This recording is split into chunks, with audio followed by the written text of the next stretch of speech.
అంత భూరిదానం చెయ్యగలిగినటువంటి వాడు. ఎవ్వని గుణలత లేడు వారాసుల కడపటి కొండపై కలయబ్రాకు. నీ అన్నయ్య యొక్క గుణములు సప్త సముద్రములను తీగయై పాకి వెళ్ళి అవతల ఉన్నటువంటి కొండల మీద పాకుతోంది. అంతటి కీర్తివంతుడు మీ అన్నయ్య. 7 సముద్రాలు దాటింది మీ అన్నయ్య కీర్తి.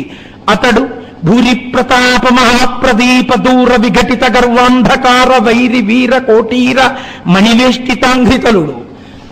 అనేక మంది రాజులు వచ్చి మీ అన్నయ్య పాదాల మీద శిరస్సులు పెట్టి నమస్కరిస్తున్నప్పుడు ఆ రాజుల యొక్క కిరీటములలో పొదగబడినటువంటి మాణిక్యముల యొక్క కాంతి చేత ప్రకాశించేటటువంటి పాదములున్నవాడు మీ అన్నయ్య.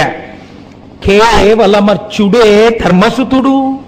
అతడు నీకు అసలు మామూలు మనిషిలా కనబడ్డాడా భీమసేన? మీ అన్నయ్య అంటే ఏమిటో తెలుసుకోవాలి. ద్రౌపదీదేవి ధర్మరాజు గురించి చెప్పినట్టు ఎవరు చెప్పలేదు.